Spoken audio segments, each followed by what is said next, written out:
Okay, picture this. You wake up tomorrow, check the news, and see a headline that literally rewrites reality. God is real, and we have the actual math to prove it. In this explainer, we're going to unpack a completely mind-bending narrative about what happens to humanity, and specifically to our faith when the divine is undeniably, empirically verified. We're looking at a brilliant story that maps out exactly what that massive paradigm shift looks like, moving straight from belief to undeniable hard data. So, what actually happens when you empirically verify God, but his actions still make absolutely no sense? We're exploring a world where a verified God exists, sure, but acts in completely random, just utterly unpredictable ways. Think about the profound implications of that for a second. We're talking about a deity who might suddenly heal a twisted ankle, but completely ignore a catastrophic natural disaster happening right next door. It's a reality that totally shatters our traditional understanding of divine intervention. And today, we're going to follow the incredible journey of a mathematician who looks at decades of this chaotic, frustrating data and discovers a shocking, hidden pattern buried right there in the noise. All right, let's jump right into Section 1, the verification of God. Now, the event that changed human history didn't happen in some grand cathedral. It happened by accident. 23 years ago, in a quiet hospital in Accra, a sleep researcher named Dr. Ya Boateng left his highly sensitive equipment running while a grandmother prayed over a dying 7-year-old girl. And get this, the equipment picked up an anomalous, empirical signature of divine intervention. And the absolute kicker? It was perfectly reproducible.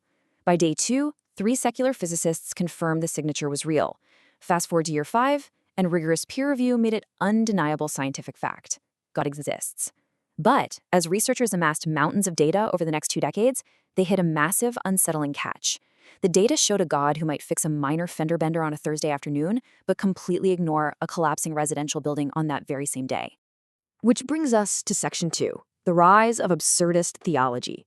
So because this verified God was definitely not a comfortable or logical deity, traditional religions just fractured. The old frameworks couldn't handle the crushing weight of the new data. Traditional theology usually demands a universe that fundamentally makes sense, right? It assumes behind every action is a just reason. But when hard data disproved that moral logic, we saw the explosive rise of absurdist denominations. Take Pastor Rina, for example. She leads the first church of the incomprehensible God.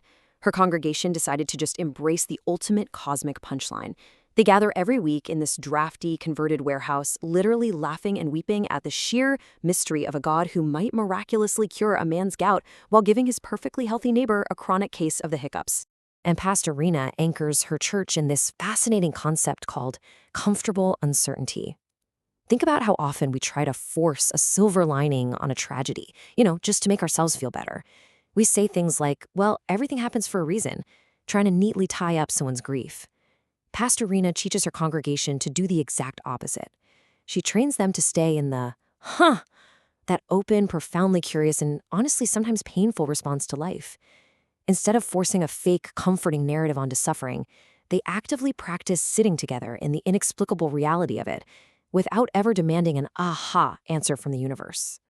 This radical, absurdist piece held together beautifully for 11 years, until we reach Section 3, the mathematician's discovery. Everything shifts when an applied mathematician named Dr. Miriam Chen starts heavily analyzing all 23 years of that divine intervention data. She used advanced computational biology to hunt for subtle patterns hidden deep within the noise. And she tested 3 main hypotheses. First up, moral weight. Does God respond to genuine need or goodness? We all desperately want to believe good things happen to good people, but the data coldly said, nope. Next, systemic stability. Does God act to keep the universe balanced? Still a super weak fit. But the third hypothesis, legibility and presence, was a massive, paradigm-shifting breakthrough. Dr. Chen discovered that God actually responds to specific, genuine attention. When a petitioner is fully, truly present with the raw reality of what they're praying for, without hiding behind generic platitudes or fears, the data clusters. Here is the absolute game changer. Dr. Chen proved mathematically that 40% of the intervention data falls into a highly predictable, smooth region. If you bring genuine, unvarnished presence to a situation, there's a patterned probability of a divine response. It's measurable. It is real. But that mathematical certainty casts a pretty massive shadow, because that means a staggering 60% of the interventions remain entirely unmapped, rough, and completely unexplained. Which naturally triggers Section 4, the problem with a pattern. You think finding a mathematical pattern that proves God responds to human attention would be the ultimate theological victory, right? Actually, it's a crisis. Finding a pattern drastically increases the burden of the unexplained. Look, when the universe was 100% random, Pastor Rina could offer clean, honest comfort. She could look her flock in the eye and say, "There's no hidden reason. We're just in this chaos together." But if genuine presence mathematically guarantees a 40% chance of response, it raises a totally devastating question. Take James, a devoted carpenter in Rina's church. His young son died. Despite James offering the most excruciatingly fully present prayers imaginable, he gave genuine attention. So why did he get a no? Suddenly, living with that 60% unexplained is so much heavier to carry than when it was all just random. As Pastor Rina wrestles with this paradox, she comes to a really profound realization.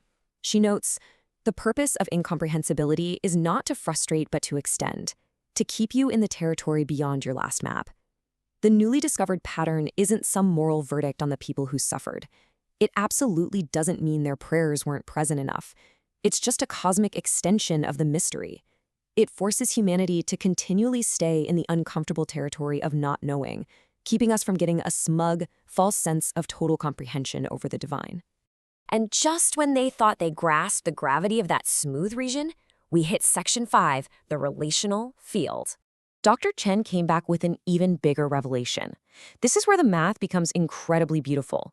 She found a secondary pattern adjacent to the first one, which she called the relational field. She found actual empirical evidence that simply showing up for someone else matters. God isn't just responding to the isolated individual praying.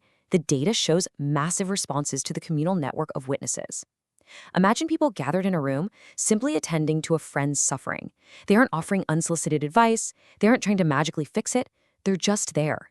And their shared silent presence registers on a literal cosmic scale. Armed with this incredible synthesis, we move to Section 6, the practice of presence. Pastor Rina has to step up to the pulpit and deliver the most difficult sermon of her life. She addresses the horrific paradox head-on. She looks out at James the carpenter, at Dr. Chen, at her entire flock, and she asks the heaviest question possible. What do we do with the 60%?